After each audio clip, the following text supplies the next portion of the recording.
আজকের এপিসোড সালাউদ্দিন সাহেবের নিয়া। উনি বিএনপির সবচেয়ে গুরুত্বপূর্ণ নেতা, মানে দ্বিতীয় প্রধান নেতা বলা যেতে পারে, অপেক্ষাকৃত তরুণ নেতা। সারা দেশের মানুষের আগ্রহ আছে কলে সালাউদ্দিন সাহেবের বিষয়ে। আমার আছে, হ্যাঁ আমার ওনার খুব পছন্দই হয়। কেন হয় বলি। প্রথমত উনি দারুণ সুদর্শন একজন মানুষ। বাংলাদেশের পলিটিশিয়ানদের মধ্যে এমন সুদর্শন আর কেউ আছে কিনা আমার জানা নাই। পলিটিশিয়ানদের বাদ দেন, বাংলাদেশের নাগরিকদের মধ্যে এরকম সুদর্শন পুরুষ খুব কমই পাওয়া যাবে। ওনার বয়স মনে হয় 62-63 এরকম হবে, কিন্তু দারুণ রিজু একহারা ফিগার, দারুণ ফ্যাশন সচেতন। পাঞ্জাবির উপরে যে কোটিটা পরেন না সেটা খুব এক্সক্লুসিভ করে, মনে হয় উনি ডিজাইন করেছেন, আর কোথাও দেখবেন না।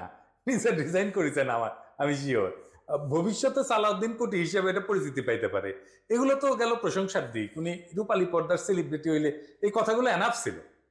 কিন্তু উনি রাজনীতিবিদ, বাংলাদেশের প্রধান দলের বলা যায় দ্বিতীয় প্রধান রাজনৈতিক ব্যক্তি। তাই উনার যে কোনো আচরণ, যে কোনো ইতিহাস আমরা একদম মাইক্রোস্কোপের নিচে ফেলা দেখব। আমরা উনার সাম্প্রতিক ঔদ্ধত্য নিয়ে শুরু করতে পারি। দেখেন, একটু লক্ষ্য করেন, সিনিয়রদের প্রতি ওনার ন্যূনতম একটা সম্মান বোধ নাই। এখনই যে দলের মহা কিছু হয়ে গেছে, মঈন খানকে বক্তব্য দিতে থামাই দিল। কি বিষয় শুনে পদত্যাগের ব্যাপারে আমরা লিখিত বক্তব্যে জানিয়েছি, আগেও জানিয়েছি। নিরাপত্তা উপদেষ্টা এবং আর দুইজন ছাত্র উপদেষ্টা যাদের কারণ আগেও জানিয়েছি। নিরাপত্তা উপদেষ্টা এবং আর দুইজন ছাত্র উপদেষ্টা যাদের কারণ আগেও জানিয়েছি। নিরাপত্তা উপদেষ্টা এবং আর দুইজন ছাত্র উপদেষ্টা যাদের কারণ। তারপরে মঈন খান বক্তব্য দিচ্ছেন, এটা ওনার সহ্য হইল না, উনি চলে গেছেন। দেখেছেন, দেখেন। যে তিনটি বিষয় নিয়ে আমরা কথা বলেছি আপনারা শুনেছেন, সংস্কার, বিচার এবং নির্বাচন। আমরা স্পষ্ট ভাষায় বলেছি যে ওনার নিজের দলের সিনিয়রদের যিনি সম্মান দেন না, উনি দেশের সাধারণ মানুষকে সম্মান দিবেন কিভাবে? আবার ওনার বক্তব্যের টোন দেখেন, মনে হয় ধমকায় ধমকায় কথা বলতেছে। নিরাপত্তা উপদেষ্টা এবং আর দুইজন ছাত্র উপদেষ্টা যাদের কারণে এই সরকারের নিরপেক্ষতা ক্ষুণ্ণ হচ্ছে তাদেরকে বাদ দেওয়ার জন্য আমরা আজকেও লিখিত বক্তব্য আমরা দিয়েছি। সেই আশ্বাস ওনারা দেখবেন, আমরা আমাদের বক্তব্য দিয়েছি। আবার পাশাপাশি আমির খসরু মাহমুদের বক্তব্য দেখেন, নম্র বিনয়ী ভাবে বলতেছেন, তাই না? দেখেন। আমি একটু বলি, এখন আমি একটু বলি। মূলত সংস্কার এবং বিচার, নির্বাচন, এই তিনটার উপর আলোচনা হয়েছে। তো সালাউদ্দিন সাহেবের টোন দেখেন, আবার দেখেন। নিরাপত্তা উপদেষ্টা এবং আর দুইজন ছাত্র উপদেষ্টা যাদের কারণে এই সরকারের নিরপেক্ষতা ক্ষুণ্ণ হচ্ছে তাদেরকে বাদ দেওয়ার জন্য আমরা আজকেও লিখিত বক্তব্য আমরা দিয়েছি। মনে হয় ধমকাইতেছেন। উনার ধমকানির কেউ তো দে, হ্যাঁ তো দে না। হ্যাঁ, সে বলে সুপুরে সরাইলে সাংবিধানিক সংকট তৈরি হবে, আর প্রফেসর ইউনূস পদত্যাগ করলে জাতি নাকি বিকল্প বেসা নেবে। মানে সুপুর কোনো বিকল্প নাই। হাসিনার যেমন বিকল্প ছিল না, সুপুরে বিকল্প নাই। যাই হোক, এটা আওয়ামী লীগ বললে তো মানা যাইতো, এটা বিএনপি বলে যে সুপুর কোনো বিকল্প নাই। কোন লেভেলের বেদবি দেখেন। সালাউদ্দিন সাহেবকে নিয়ে কয়েকটা প্রশ্ন উঠছে বলে, খুব গুরুতর প্রশ্ন, যেটার জবাব ওনারে দিতেই হবে, বিএনপিকেও দিতে হবে। কারণ বিএনপি ক্ষমতায় যাইতে চায়, সরকার গঠন করতে চায়, এবং বিএনপির মুখপাত্র সালাউদ্দিন সাহেব। আলাপ উঠিছে যে সালাউদ্দিন সাহেবের পোলা এস আলমের অফিসে বসতেছে। এই ব্যাপারে সালাউদ্দিন সাহেবের বক্তব্য কি? এস আলমের সাথে সালাউদ্দিন সাহেবের সম্পর্ক কি? এটা না একটা ব্যাখ্যা দেশবাসী জানতে চাইতে পারে। সারা দেশে একটা ধারণা প্রবল, সালাউদ্দিন সাহেব শেখ হাসিনার ক্যাশিয়ার, দুর্বৃত্ত অলিগার্ক এস আলমকে, তার বাণিজ্যিক সাম্রাজ্যকে প্রোটেকশন দিতেছেন। সালাউদ্দিন সাহেবের স্পষ্ট বক্তব্য দেওয়া উচিত, বিএনপির স্পষ্ট বক্তব্য দেওয়া উচিত। সালাউদ্দিন সাহেব যখন ধরা পড়ছিলেন, গুম হয়েছিলেন যে বাসায়, ওইটা এস আলমের একজন কর্মচারীর বাসা ছিল। অদ্ভুত ব্যাপার না? ফিরে আসলেন, যে গাড়ি চললেন সেটাও একজন এস আলমের গাড়ি। সালাউদ্দিন সাহেব গুম কমিশনে জবানবন্দি দিচ্ছেন, এটা সত্য। গুম কমিশন একটা ফ্যাক্ট ফাইন্ডিং কমিশন। এখানে জবানবন্দি দিলে গুমের বিচার হবে না। গুমের বিচারের জন্য আন্তর্জাতিক অপরাধ ট্রাইব্যুনালে অভিযোগ দায়ের করতে হবে। সালাউদ্দিন সাহেব আন্তর্জাতিক অপরাধ ট্রাইব্যুনালে কোনো অভিযোগ জমা দেন নাই, আজকা পর্যন্ত জমা দেন নাই। এটা নিয়ে ইলিয়াস বলছিল, ইলিয়াসকে কি গালাগালি সবাই। ইলিয়াস তো ভুল বলে নাই। সালাউদ্দিন সাহেবের গুমের বিচার হোক, উনি ট্রাইব্যুনালে অভিযোগ দায়ের করেন। উনি কেন করেন নাই এখনো পর্যন্ত অভিযোগ দায়ের, এই প্রশ্ন ওনাকে করাই যায়, এবং রাজনৈতিক নেতা হিসেবে এটার জবাব ওনাকে দিতেই হবে। এবার আসি ওনার গুম হওয়ার পরের ঘটনা নিয়ে। ওনার গুমের বিষয় নিয়ে প্রশ্ন তুললে ইলিয়াস, তাসনিম খান লিখছে, বিএনপি নেতা সালাউদ্দিন আহমেদ র্যাবের হাতে বলপূর্বক অন্তর্ধানের শিকার হয়েছিলেন, ব্র্যাকেটে গুম। বিএসএফ এর মাধ্যমে তাকে বর্ডার ক্রস করায় Indian national investigation agency NIA এর হাতে তুলে দেওয়া হয়। বাংলাদেশ এবং ইন্ডিয়ান রাষ্ট্রীয় বাহিনীর হাতে বলপূর্বক অন্তর্ধান এবং এক্সট্রাঅর্ডিনারি রেন্ডিশনের একজন সার্ভাইভারকে নিয়ে যারা কুৎসিত প্রপাগান্ডা করছো, তাদের উপরে মজলুমের লানত। হ্যাঁ, ঠেলায় পড়লে নাকি বাঘে ধান খায়। আর পার্সিকুলার তাসনিম খলিল ঠেলায় পড়লে ইসলামী ভোকাবুলারি ইউজ করে, লানত ইউজ করেছে। যার জন্য ইউজ করেছে তারে ধন্যবাদ। ইলিয়াসের কারণে হাজার হোক, লানত শব্দটাতে ইউজ করেছে। সাউদ্দিন সাহেবের গুমের বিষয়ে আমরা সবসময় কথা বলছি, সবাই, ইলিয়াসও বলছে, সবসময় ওনার পক্ষে দাঁড়াইছে, ইলিয়াসও দাঁড়াইছে। আমাদের সকলের সহমর্মিতা আছে, সমবেদনা আছে। কিন্তু গুম পরবর্তী সময় ওনার কিছু কাজকর্ম প্রশ্নের উদ্বেগ করছে, যার জবাব ওনাকে দিতে হবে, কারণ উনি পলিটিশিয়ান। যাই হোক, উনি গুম হয়েছেন, এটার কারণে ওনাকে কোনো ইনডেমনিটি দেওয়া তো সম্ভব না। সম্ভব সম্ভব না। যাই হোক, এই প্রসঙ্গে বিস্তারিত না যে আমরা সালাউদ্দিন সাহেব গুমের পরে কেমন মজলুমের জীবন কাটাইছেন সেটা একটু দেখি। এটা শিলং এর সানরাইজ গেস্ট হাউস। ওইখানে সালাউদ্দিন সাহেব ছিলেন, হ্যাঁ, পুরো সময়টাই। রিভিউ ভালো, ভালো প্রপার্টি, মাশাআল্লাহ। শিলং এ কেউ বেড়াইতে যেতে চাইলে থাকতে পারেন, দেখেছেন? দেখেন কি সুন্দর জায়গাপত্র, দেখেছেন? এখানে সব ব্যবস্থা ভালো। ভিতরে যেখানে সালাউদ্দিন সাহেব দর্শনার্থীদের লুঙ্গি পরে দেখা দিতেন, সেটার ছবিও আছে, মিলাই দেখে নিয়ে। অতি আনন্দময় সফরের নিশ্চয়তা দিলাম, বিফলে মূল্য ফেরত দেওয়া হবে। আমরা কলে এই সানরাইজ গেস্ট হাউস কোনো পয়সা করে দেয় নাই বিজ্ঞাপনের জন্য, ফ্রি ফ্রি করলাম আর কি। পরিবেশটা সুন্দর না, কোনো হইচে আছে? হ্যাঁ, নাই। এখানে কিন্তু পুরো সময়টাই কাটিয়েছে। উঠিছেন মে মাসের 2015 সালে। তার 2 মাস পরে ডেইলি স্টার এই রিপোর্টটা ছাপে। তিনি কেমন আছেন, এটা একটা বিলাসবহুল গেস্ট হাউস, রিপোর্টেই কইছে 4টা বেডরুম, উনি 2টা রুম ভাড়া নিছিলেন, কিন্তু থাকতেন একাই। দেখেন রিপোর্টে বলা আছে, অন্তত এই রিপোর্টে তাই বলতেছে। কিচেন আছে, খুব চমৎকার ড্রয়িং রুম আছে, ফায়ার প্লেস আছে, সবুজ লন আছে, পিসের সবুজ লন, এটা দেখে দেন, এইটা স্যার। লাইব্রেরি আছে, বার আছে, তাতে মধ্যজাতীয় পানীয় আছে। ভালো। সাদিক সাহেব একা একা খেলেন, হাঙ্কার এনে দিয়েছে, খাবেন না, কিছু করলাম নাহিনি। তাইলে সাদিন সাহেব একটা কথা কই, এই যে সত্যেন্দ্রনাথ দত্ত আছে না, ওনার মদিরা মঙ্গল নামে একটা প্যারোডি আছে। ওই যে ডিএল রায়ের বঙ্গ আমার জননী, আমার ধাত্রী, আমার দেশ, একটা গান আছে না, ওইটা দিয়ে এটা একটা প্যারোডি বানিয়েছিলেন, মদিরা মঙ্গল। উনি কইছিলেন, মদ্য আমার, পানীয় আমার, শরাব আমার, আমার পেগ, কেন কোম্পানির নজর দিল গো, কেন হলো গো ডিউটি পেগ। মানে ডিউটি বেড়ে গেছিল তো উনি মনের দুঃখে এই প্যারোডি লিখেছিলেন। তারপরে লিখেছেন, নিরামিষেই যকৃতটা শুধু বৈরাগী সম করিছে শেখ, রাগ্গি আমার, মাগ্গি আমার, ভাগ্যি আমার, আমার পেগ।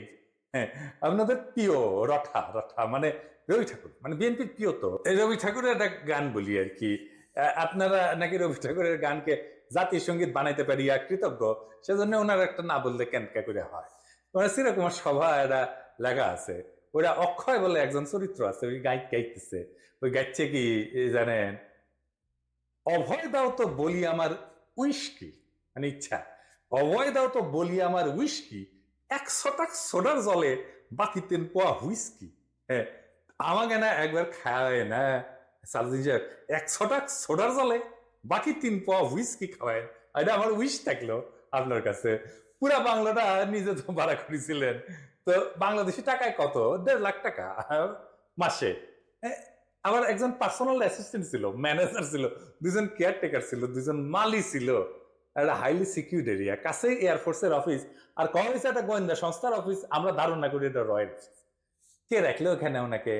উনি অনুপ্রবেশের দায় গ্রেপ্তার হয়েছিলেন। উনি তো চাকরি করতেন না ইন্ডিয়াতে, উনি ইন্ডিয়াতে রাজনৈতিক আশ্রয় পান নাই। ওনার এই সুপার ফ্যাবুলাস লাইফস্টাইলের টাকা কে দিছে? টাকা কে দিছে?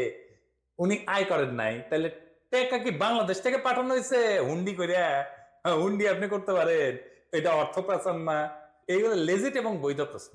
আপনারা বলতে হবে টাকাটা কে দিছিল, কেঙ্কা করে গেছিল। এইবার একটা চমক, বিশাল চমক, সিট বেল্ট বেঁধে নেন, যা দেখবেন তাতে অজ্ঞান হয়ে পড়ে যেতে পারেন সিট থেকে। কি সেই চমক? সাউদ্দিন সাহেবের সঙ্গে দেখা করতে গেছে কিছু লোক ওই শিলং এর বাংলোতে। তার মধ্যে ছবিতে ডাইন পেশে গালে হাত দিয়া বসে আছে ব্যক্তিটা কে? ব্যক্তিটা গুরুত্বপূর্ণ, কারণ সালাউদ্দিন সাহেবের সাথে সকল মিটিং এ তার উপস্থিতি দেখা যায়। সে ঠিক ওই একই চেয়ারে বসে। এইটা সাহেব আপনি 2টা ছবি পাশাপাশি দেখান না, দেখেন 2 সময়ের ছবি কলে দেখা করতে এসছে, তারাও ভিন্ন কলে। হ্যাঁ, সাউদ্দিন সাহেব এক ছবিতে লুঙ্গি পরে আছে, আর এক ছবিতে পায়জামা পরে আছে, দেখেছেন? কিন্তু ওই বান্দা ঠিকই একই আছে, ওই চেয়ারে কেসে যান, কে সে জন, তার নাম কি জানেন? তার নাম বিপ্লব পার্থ। চট্টগ্রামে তাকে সবাই চেনে, আওয়ামী লীগের একজন লেসপেন্সার, আওয়ামী লীগের একজন কর্মী এবং ভারতীয় এজেন্ট হিসেবে। আওয়ামী লীগের 15 বছর পুরোটা সময় দাপটের সাথে জীবনযাপন করে গেছেন। ছিলেন চট্টগ্রাম মহানগর আওয়ামী লীগের সাধারণ সম্পাদক আজম ও নাসির উদ্দিনের অন্যতম ডাইন হাত। আজম ও নাসিরের অনলাইনে একটা পোর্টাল ছিল, তার নাম ছিল জয় নিউজ। জয় নিউজের সাংবাদিক হিসেবে দীর্ঘদিন কাজ করেছিল এই বিপ্লব পার্থ, মাশাআল্লাহ। কিন্তু এইসব পরিচয়ের বাইরেও তার একটা বড় পরিচয় আছে। বিপ্লব পার্থর মূল পরিচয়, সে ইসকনের চট্টগ্রাম বিভাগের মিডিয়া সেলের সমন্বয়ক। হ্যাঁ, সমন্বয়ক না, সমন্বয়ক। হ্যাঁ, এটা আবার গৌরবে ফেসবুকে ঘোষণা দিয়ে প্রচার করেছিল সে। চট্টগ্রামে চিন্ময় ইস্যুতে সবচেয়ে বেশি যে লোকটা সক্রিয়, সেটা হইতেছে বিপ্লব পার্থ। দেখেছেন মিছিলে, দেখেছেন আজম নাসিরকে দ্বিতীয়বার চট্টগ্রাম সিটি কর্পোরেশনের মেয়র নির্বাচনের জন্য মনোনয়ন পাওয়া দেওয়ার জন্য ওই নাকি অমিত শাহর কাছে নিয়ে গেছিল আজম নাসিরকে। আওয়ামী লীগ সরকারের আমলে বিপ্লব নাকি 60 বারের বেশি ইন্ডিয়া সফর করেছে, গর্ব করে কইতো, সব জায়গায় প্রচার করতো। আর এই সমস্ত সফরের নাকি বেশিরভাগই ছিল সরকারি সফর। তার পাসপোর্ট যাচাই করা হোক, তার প্রমাণ মিলবে। ইমিগ্রেশনে খোঁজ নেন, দেখেন কয়বার গেছিল। এটা পুলিশের কাজ, গোয়েন্দা সংস্থার কাজ। কেন একজন ব্যক্তি এতবার ভারত সফরে গেল, সেটা নিশ্চয়ই কারণ আছে। অনুসন্ধান করে এই রহস্য উদ্ধার করা হোক। এতদিন আওয়ামী লীগ হইলেও, এত সাজলেও আওয়ামী লীগ সাজলেও, 5ই আগস্টের পর হঠাৎ কইরা রূপ বদল করে বিএনপি হয়ে গেছে। সব প্রোগ্রামে যায় বিএনপি। একসময় সাংবাদিকতা করলে, এখন পুরোপুরি বেকার করে, ওখানে কাজ করে না। তো শোনা যায় আর কি যে ওক নাকি রয় ঢুকাইছে বিএনপির মধ্যে, এবং বিএনপির সমস্ত তথ্য ভারতে পাচার করার জন্য। এমন একজন বিতর্কিত সেন্সিটিভ লোক ফ্যাসিবাদী সরকারের সময় কয়েকবার দেখা করছে সালাউদ্দিন সাহেবের সাথে। কি কারণে? সালাউদ্দিন সাহেবকে তো কইতে হবে, কেন সে সব মিটিং এ থাকে। 5ই আগস্টের পর বিপ্লব পার্থ শেল্টার হইতেছে, গডফাদার হইতেছে বিএনপির আরেক স্থায়ী কমিটির সদস্য আমির খসরু মাহমুদ চৌধুরী। দেখেন ওর সাথে, দেখেন খালি ঘুরে বেড়ায়। স্বীকৃত, এটা প্রকাশ্য এবং স্বীকৃত। অথচ গত 15 বছরে ছাত্র দল এবং যুব দল করা হিন্দু সম্প্রদায়ের প্রচুর লোক আছে চট্টগ্রামে, তারা কাছে ভিড়তে পারে না আমির খসরু মাহমুদের। তাদেরকে বাদ দিয়া লীগের দালাল ভারতীয় এজেন্ট বিপ্লবকে জন্মাষ্টমীর নাম দিয়া চট্টগ্রামের রাজনীতিতে থিতু করার চেষ্টায় মরিয়া খসরু এবং সালাউদ্দিন চক্র। ছবিতে দেখেন বিপ্লব পার্থ মোদির সাথে ছবি, দেখেছেন? মোদির সাথেও ছবি, সালাউদ্দিনের সাথেও ছবি, ইসকনের চিন্ময়ের সাথে ছবি, ইন্ডিয়ান হাই কমিশনের সাথে চট্টগ্রামের বিভিন্ন ইভেন্টের ছবি। এবার বুঝেছেন তো আমির খসরু কেন অমিত শাহের সামনে জুলকাপ্পর নাম করতে যায়? কানেকশন বুঝেন? আমির খসরু, সালাউদ্দিন, ইসকন সব বরাবর। আর আরেকটা ইস্যু আছে, সেটা হইতেছে মরাল ইস্যু। আমার স্কুলে বড় ভাই ডাক্তার ফিরোজ খুব ভালো ছাত্র ছিল। ডাক্তারি শেষ কইরা উনার ক্যারা উঠেছিল, উনি পলিটিক্স করবেন। খালেদা জিয়ার অ্যাসাইনমেন্ট অফিসার ছিলেন, খুব দাপুটের নেতা ছিলেন বিএনপির। শুনতাম উনি নাকি দুর্নীতি করে ফাটাই ফেলিছে। তারপরে শুনি 1/11-এর পর অস্ট্রেলিয়াতে গেছে। একটা ছোট্ট ঘরে 2 মেয়ে সহ পুরা পরিবার নিয়ে থাকতেন। ওই একই ঘরে থাকা, ঘুমানো। নিজে নাইট গার্ডের চাকরি করেছেন ডাক্তার হয়ে। হারিস চৌধুরী সিলেটের জমিদার বংশের ছেলে, রাজনীতি করে এসে সব হারিয়েছিলেন। 1/11-এর পরে থাকতেন পান্থপথে, খুবই দিনহীন ভাবে, পরিচয় লুকায়। মারাও গেছেন পরিচয় লুকায়, বেওয়ারিশ হিসাবে তাকে দাফন করা হয়েছে। নিরাপত্তার কারণে পেট চালানোর জন্য চাঁদনি চকে কাপড়ের দোকানে কর্মচারীর কাজ করতেন। সেরা পাঞ্জাবি পরতেন, রিক্সায় চড়ার পয়সা ছিল না, হাইটা যেতেন। মির্জা ফখরুল নিজেই বলছেন, এই আওয়ামী লীগের আমলে বিএনপির নেতা কর্মীরা বাড়ি ছাড়া হয়ে ঢাকায় এসে রিক্সা চালায়, উনি কান্দিছিলেন, ফ্যাস ফ্যাস করে কান্দিছিলেন। আর আপনি সালাউদ্দিন সাহেব রাজার হালে থাকেন, শিলংয়ে লজ্জা লাগে না সালাউদ্দিন সাহেব? আপনার ভারতে থাকার টাইমে সকল খরচা কিভাবে করেছেন জাতিকে জানাইবেন। ইসকনের সাথে আপনার কি সম্পর্ক সেটাও জানাবেন। জাতির এটা জানার অধিকার আছে। 1975-এ সোহরাওয়ার্দীর বডিগার্ড জয় বাংলা হয়ে যাওয়ার পরে বেশ কিছু বছর কাটাল রানী ইন্ডিয়াতে ছিল। সেখান থেকে বাংলাদেশে ফিরে আমাদের উপরে স্টিম লোডার চালাইছে, ফ্যাসিবাদের ছাদ দিয়ে আবার ভারতে পালায় গেছে। অনেকে বলে হাসিনা পালায় যাওয়ার পরে সালাউদ্দিন নামের এই বিএনপির নেতাকে ভারত বাংলাদেশে পুশব্যাক করে দিচ্ছে। এতদিন আসতে পারেননি উনি, তারপরে 1 সপ্তাহ যায়নি হাসিনা পড়ছে, উনারে পেটে দিল। আগে পেটাচ্ছিল না। কাকতালীয় ভাবে জীবনের বড় একটা সময় হাসিনার চেয়েও বেশি সময় ভারতেই ছিলেন। তো এই সালাউদ্দিন সাহেব ইদানিং হাসিনার মতো উদ্ধত ভাবে কথাবার্তা বলা শুরু করেছেন। সামনে ওনাকেও সম্ভবত আমরা হাসিনার প্রতিবেশী হিসেবে ভারতে দেখতে পাবো, মাশাআল্লাহ। সালাউদ্দিন সাহেব, মানুষ আপনারা ইন্ডিয়ান মাল ভাবে, আপনি শুনেন না, কিন্তু ক্যামেরা ঠিকই শুনে। এই যে দেখেন আপনারা কয় ইন্ডিয়ান মাল আসিছে,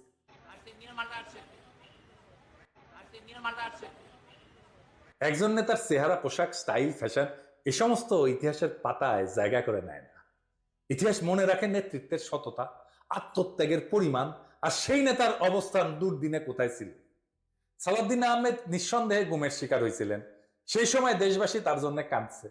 কিন্তু একজন মজলুম যখন বিলাসের চাদরে নিজেকে মুড়ায় ফেলেন, যখন নিজের গুমের বিচার আন্তর্জাতিকভাবে দাবি না কইরা তার রাজনৈতিক মূলধন বানায় ফেলেন, তখন প্রশ্ন ওঠেই। এবং এই প্রশ্ন তার ব্যক্তিগত না, সমগ্র বিরোধী দলের নৈতিক ভিত্তির উপরে আঘাত। বিএনপিকেও বুঝতে হবে সরকার বল্লানোই রাজনীতি না, আদর্শ, ত্যাগ এবং গণমানুষের বিশ্বাস অর্জনই রাজনীতির মূল সোপান। আর সেই বিশ্বাস অর্জনের পথে সবচেয়ে বড় বাধা যদি হয় নিজের দলে থাকা সদ্য ভুক্তভোগী, ছায়া সুবিধাভোগী কিংবা একবিংশ শতকের গেস্ট হাউস রেভলিউশনারি, তাহলে শাসক পরিবর্তন হইলেও শাসন ব্যবস্থা বদলায় না। সালাউদ্দিন সাহেব, আপনি যদি সত্যি গণতন্ত্র চান, তাহলে সাংবাদিকের ধমকানো বন্ধ করেন, দলের সিনিয়রদের সম্মান করেন, এস আলমের ছায়া থেকে বেড়ায় আসেন। আর সাহস থাকলে আন্তর্জাতিক অপরাধ ট্রাইব্যুনালে গিয়া বলেন আমি গুম হয়েছিলাম, বিচার চাই। কারণ মানুষ আর একজন হাসিনা খুঁজতেছে না, তারা খুঁজতেছে এমন একজন নেতা যে প্রহসনের মুখোশ পইরা ট্র্যাজেডিকে উপহাস করে না। মানুষ ইতিহাসের পুনরাবৃত্তি চায় না, তারা ইতিহাস বদলাইতে চায়। তাই সিদ্ধান্ত আপনার সালাউদ্দিন সাহেব, আপনি ইতিহাস হবেন না আর একটা ব্যঙ্গাত্মক পুনরাবৃত্তি হবেন। আপনি বিশাল নেতা, আমরা অতি ক্ষুদ্র পিঁপড়া, কিন্তু মহাকালে যখন আমরা কেউই থাকবো না, সেই সময় এই ভিডিও থাকবে, প্রশ্নগুলো থাকবে, ইতিহাস জানবে। কেউ কেউ প্রশ্ন জারি রাখছিল, কেউ কেউ সবকিছু মেনে নেয় নাই। এইভাবে জাতি চ্যালেঞ্জ করবে সেই দলটাকে যারা আগামী সরকার গঠন করতে চায় একটা রক্তাক্ত বিপ্লবের পরে, যে বিপ্লবের আকাঙ্ক্ষা ছিল ভারতীয় আধিপত্যবাদ মুক্ত একটা দেশ। সেই দেশে যদি আবারও কারো ছায়ায় আসে সেই পুরনো ভারতীয় শকুন, সেই দলকে, সেই ব্যক্তিকে রুখে দেওয়া প্রত্যেক দেশপ্রেমিক বাংলাদেশের কর্তব্য। ইনকিলাব জিন্দাবাদ।